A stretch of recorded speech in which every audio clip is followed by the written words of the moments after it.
how do the pricings of your products adjust for the lowering purchasing power of people with disabilities and manage to stay afloat, business? It's a really hard thing to bring your prices down, and the only way you can do that is by Izzy Camilleri, thank you so much for gracing us with your presence on the podcast show. I really appreciate it.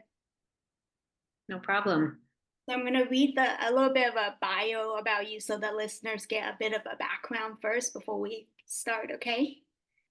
Okay. Um, so Izzy Camilleri is one of Canada's most innovative and celebrated fashion designers and has built a strong reputation designing high fashion for over 39 years.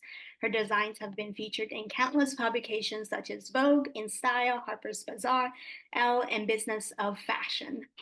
Many A-list celebrities have worn Izzy's pieces, including David Bowie, Angelina Jolie, and Meryl Streep, to name just a few.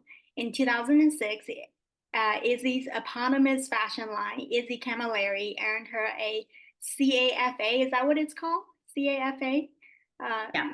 CAFA's coveted Womenswear Designer of the Year award.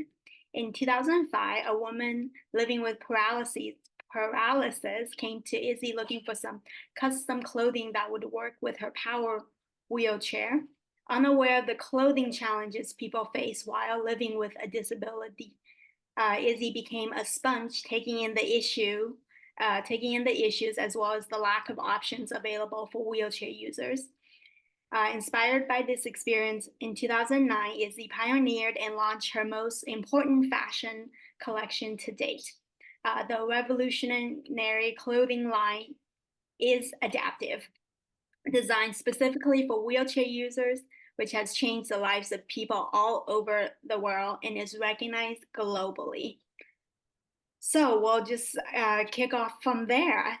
So I know from the bio as well as other articles, I read that Is Adaptive was launched in 2009, after you spent a few years creating custom clothing for a client who was a wheelchair user, which I just read in the bio as well with paralysis.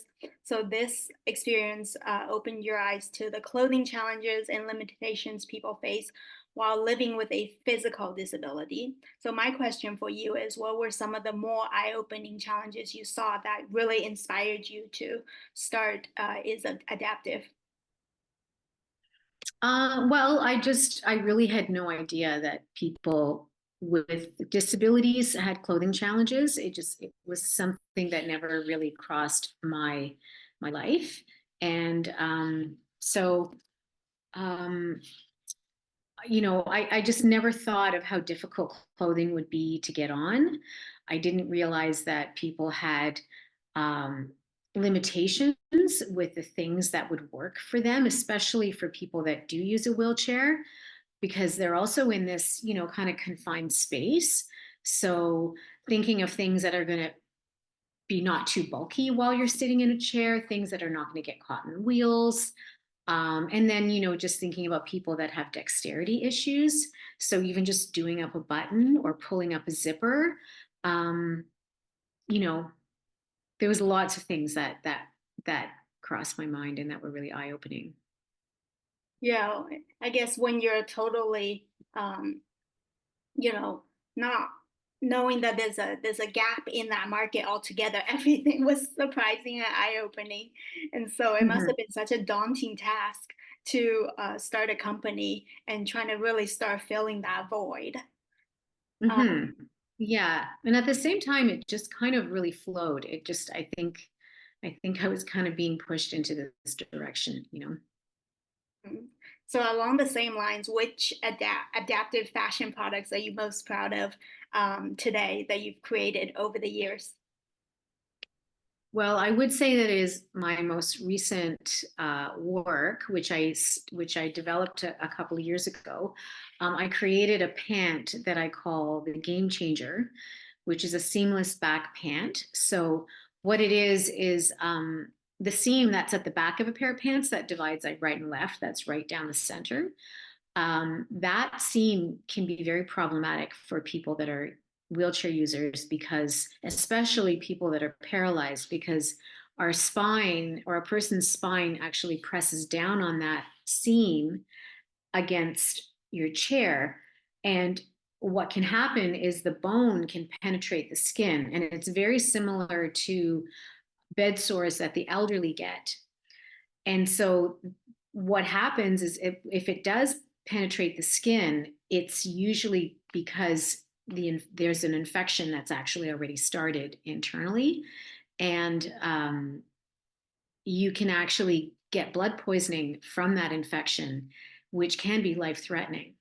And people that have pressure sores, it often takes anywhere from 6 months to a year to heal. Sometimes it never heals. Sometimes the wound can get so big that you can literally put your fist in it. Like it's a very horrific uh, condition, or like, injury, not injury, but like infection. And so wheelchair users are constantly at risk and constantly trying to prevent that from happening.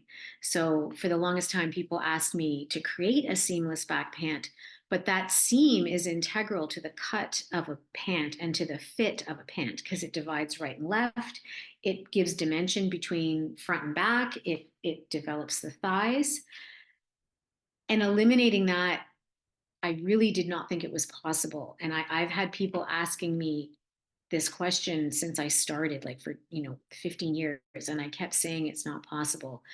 And at the beginning of COVID, when the world kind of stopped in those very early days, someone had just asked me about it. And so it was kind of in my mind. And I went to work one day when it was quiet, and I thought, I'm going to figure this out. And I did. And so I actually have a patent now for this cut because it is truly special. And I, it's my proudest work because it could literally save somebody's life. Yeah, that's incredible. I love people who do mission oriented work, and especially one that's close to my heart.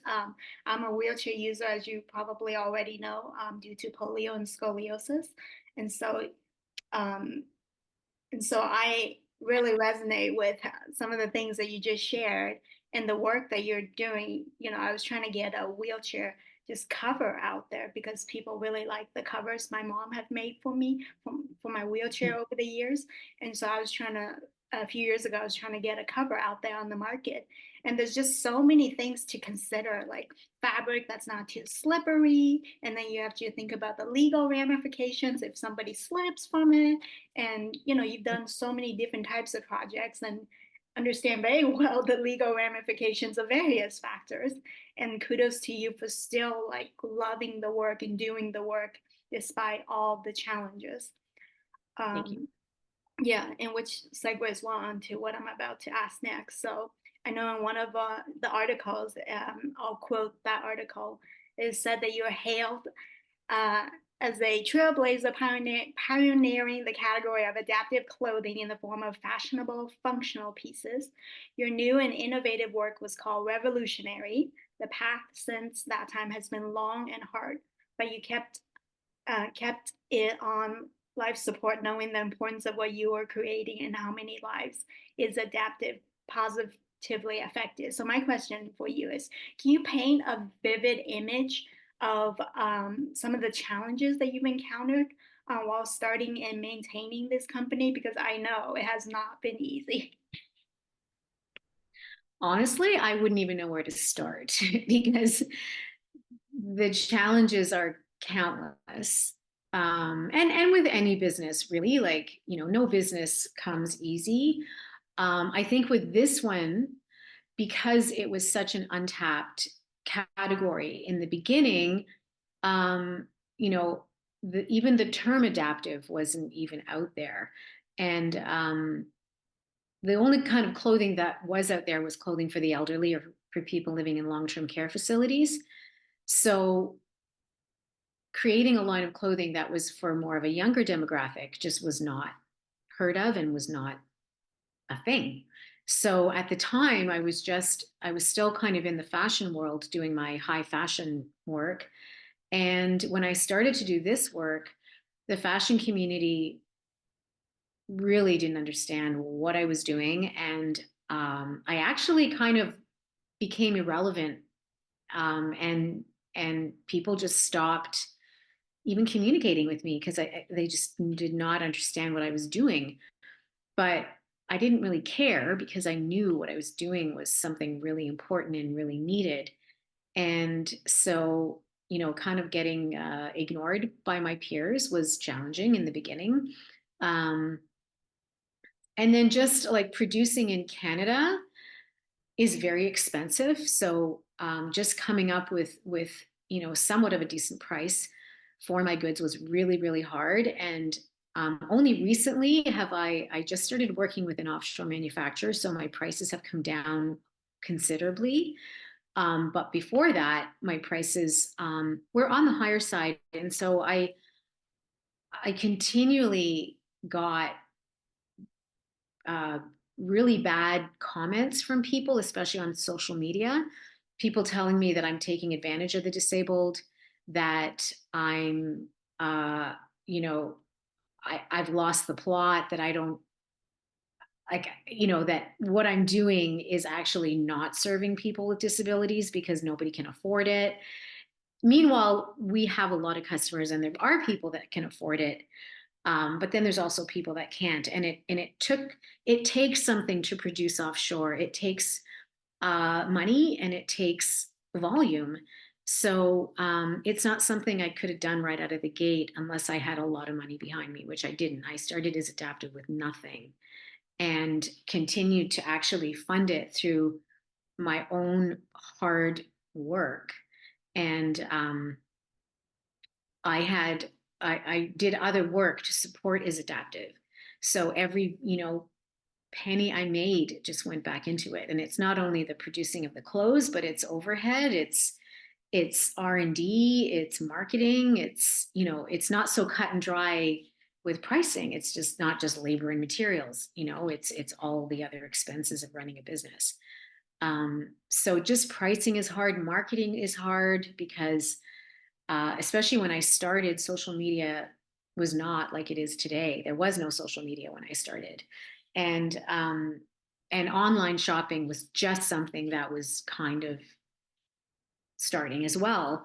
So you know, just because you have a disability doesn't mean you're all looking and reading the same magazine or looking at the same thing. There's people with disabilities are just as diverse of people that don't have disabilities. Some people are into fashion, some people are into reading, some people into cooking, golf, tennis, whatever, like.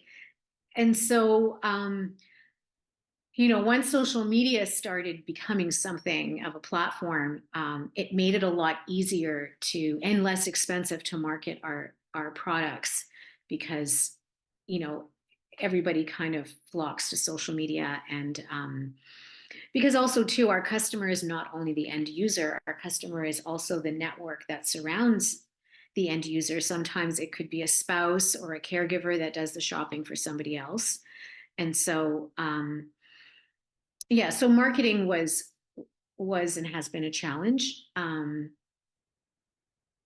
Yeah, and just refining the fit, continually designing new things.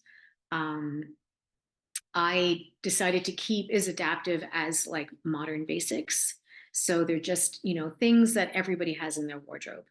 Jeans, chinos, sweats, leggings, coats, tops, even just simple t-shirts and things that so that I could appeal to a broader audience. Because I think if I made it too fashionable or too fashion forward or too stylish, it would really start. It wouldn't be so approachable to a lot of people. So yeah, just there's tons of things, tons of obstacles or Yeah, things to think about. that's a great general overview of all the different directions that you're going in, that you have to think about all the time. And you're right, Mhm. 2009 was just when like Facebook was coming on the grid and, you know, social media was starting. Um, Mhm. I'm just really impressed that I've done a bit of research and there's just so much heart and perseverance and mission to your work. I'm curious to where does that all come from? Like your heart and your perseverance and your grit and just you can tell it's all so authentic and so real. Uh, well, I have no idea where it comes from. I guess it's just, um, you know, maybe my upbringing. I had hardworking parents who, worked hard for everything that they have. They immigrated to Canada in 1960 with, with nothing. They had family here after they got married, and just built a life for themselves. Um, but yeah, other than them, I guess it's just whatever I'm made of. And yeah, I just don't give up, and I really try to problem solve, um, and just figure things out and give everything my best shot. Yeah, Yeah, I can you don't know. share a little bit more about that upbringing and what your parents did and if you have any siblings and how they've impacted you? Yeah, so my dad is a renovator, or was. He's retired now. He's in his late 80s. And my mom, she was a homemaker and took care of myself and my two sisters. So I have two older sisters. I'm the youngest. And we all have a great relationship. We all get along really well and really support each other in everything that we do. Um, yeah, so I mean, that's us in a nutshell. Yeah, that's awesome. Thank you. So I know you've been in the fashion industry for quite a while now, even in the adaptive fashion industry way before a lot of people, if not everyone. So how has your taste, your preference, your fashion design philosophy changed over the decades? Well, when I did start my fashion career, it was the 80s. And so my work reflected that time. So lots of, it was pretty over the top. And I've also, like, my work was also very detail oriented and complicated. And so uh, my work got noticed. And, um, so I just continued to do that very kind of high profile, fashion forward work that ended up being in magazines. It ended up being on celebrities. I did a lot of runway, like high end runway shows.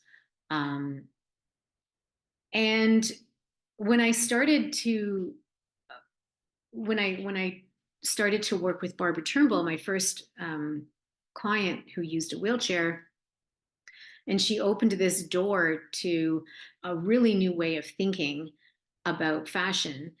And then when I decided to create Is Adaptive, it was at a time when there was another recession that we were going through. Being a Canadian fashion designer is very challenging because the fashion world, like globally, nobody is looking at Canada when it comes to fashion. Like the big ones are New York, London, Paris, and Italy, and then Japan, I would say. So Canada is not on that list. So, as a Canadian designer, the only way that I could really become a huge brand would be to leave Canada, which many Canadians do, and make their name in Europe or New York.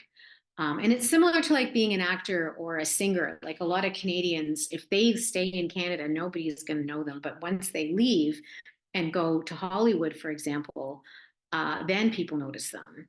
Um, so so we were going through a recession, and I really did some soul searching on what the future was going to look like for me, and I decided that this new area that I was finding myself in really needed me, and that the fashion world really didn't need me, and that even though I was proud of my work, I really was proud of myself and everything I had done.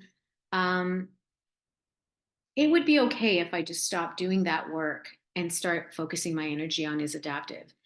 And then when I thought about the clothing that I would be designing, again, like what I said previously, I just thought, okay, like since there is nothing out there, what if I just start building people's wardrobes and just start with the basics? And so I even did research on, you know, what are the core items? And I kind of knew what they were, obviously, but I wanted to like make sure I wasn't missing anything.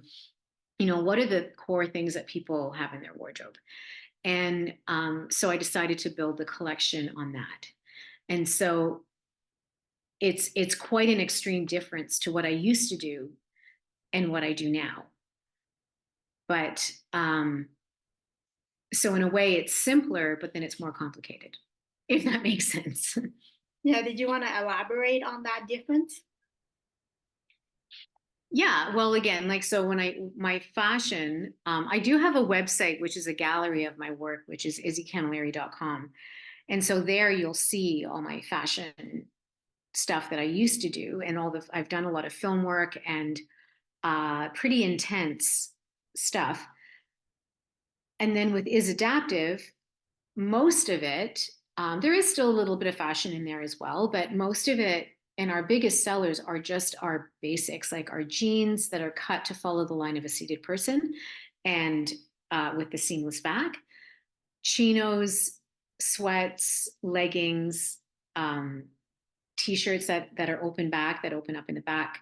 So really the kind of clothes are wardrobe basics, but then what complicates them is because they're cut to follow the line of a seated person, or they have different closures.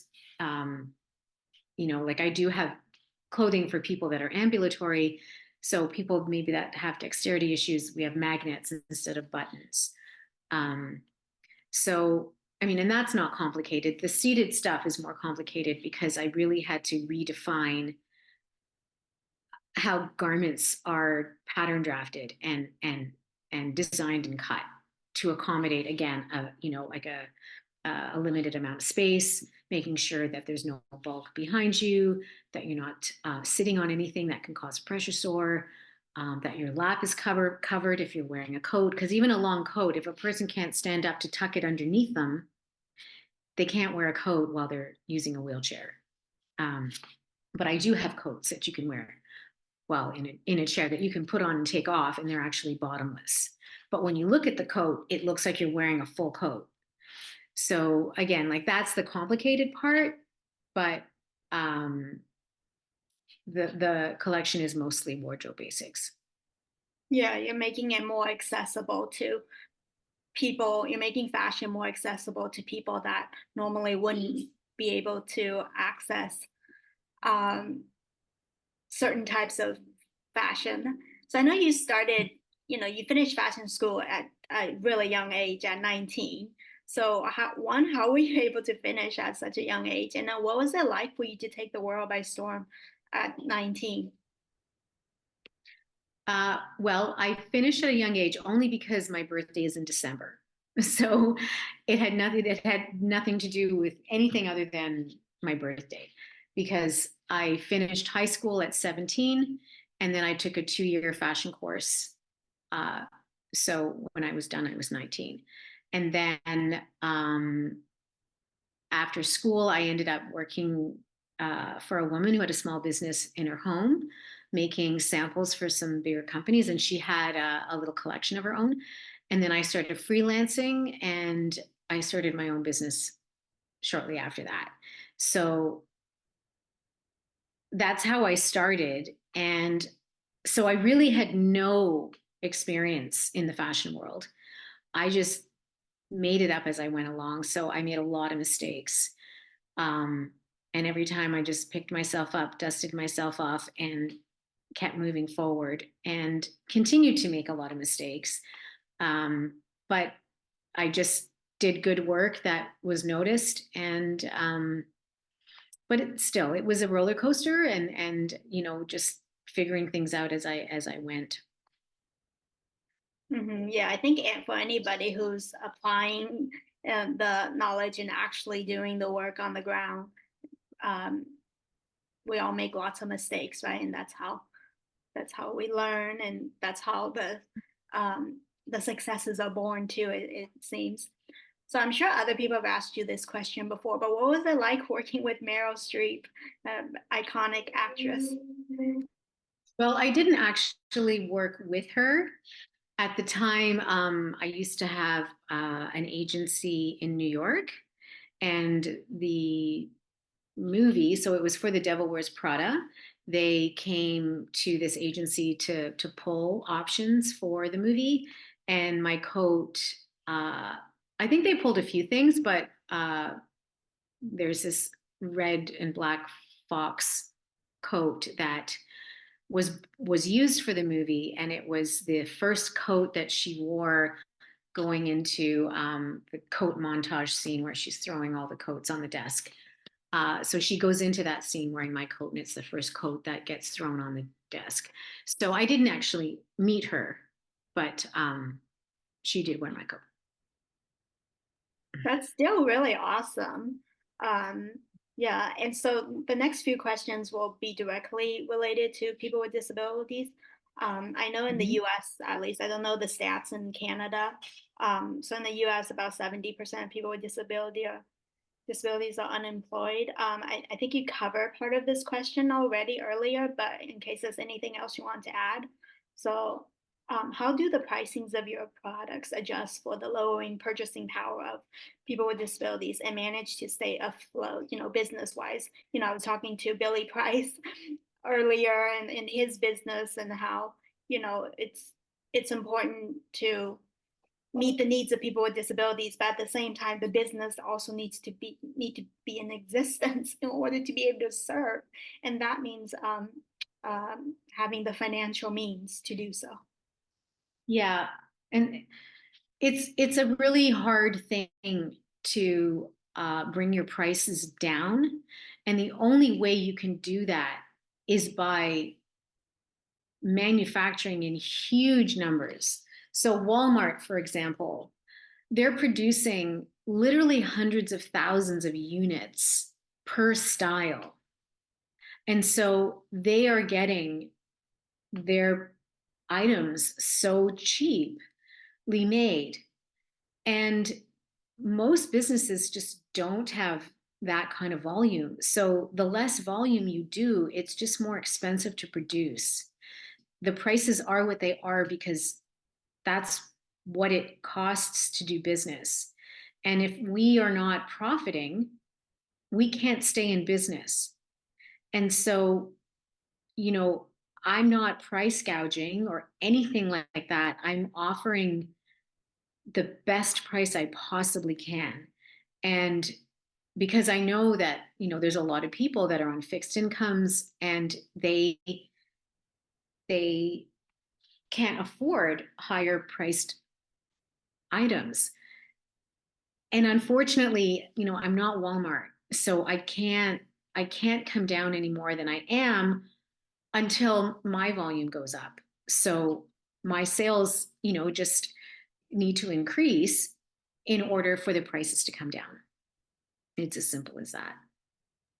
Yeah, and also it's so complicated, right? I feel like this question at surface level sure seems like businesses like yours could lower your prices, but then there's a lot that's involved, and the manufacturing of the product, and there's cost that goes into that. But then if we're talking about more abstract things like people's attitudes towards individuals with disabilities, and what they can and cannot do, and expectations and attitudinal barriers. I know you employ people with disabilities in your company, but I know many don't, due to their limiting beliefs. And if people tackle those, I think the purchasing power of people with disabilities would improve. So just going on a little bit of a tangent there, but back on track. What's the hardest disability challenge? Um, what's the hardest disability challenge that you found in terms of adaptation so far for people with disabilities in fashion? That you're like, oh, that's a challenge that I could tackle in fashion, but it's extremely tricky. Well, I think like on the most part, um, we all have a body. We all, some people are born with their disability. Some people develop a disability through the course of their life. And on the most part, and I'm not talking about everybody, but on the most part, we have two arms and two legs and a torso. And sometimes some people are born with different leg lengths, for example. So, that's kind of an easy fix. You can hem one shorter than the other or longer than the other. There's some people that are born with very different body shapes. So that's where it becomes challenging, where I just know, like, I can't be everything to everybody as much as I would love to be. I can't. And, everybody right now, whether they buy clothes from me or they go to Walmart or go wherever, people are buying clothes and making them work for themselves, even if they do have a unique body. So, like, to answer your question, like, I don't do a lot of custom work, but sometimes I do. And one time I did a coat for a young woman who was born with several different conditions. And she had an extremely crooked spine where she was a wheelchair user. Her leg lengths were different, and her foot rests, she had two different heights. So one of her legs sat higher than the other. She was also a very petite, frail, really, really thin woman. Like, when I did that, I was kind of thinking about her arms. So with her spine, it was so twisted that, when she was sitting in her wheelchair, her torso twisted so much that her torso was actually looking that way. Her spine, her chest, and her shoulders were that way, but her legs were this way. So I made her a coat that actually accommodated that shape. So her front was actually here and here, right?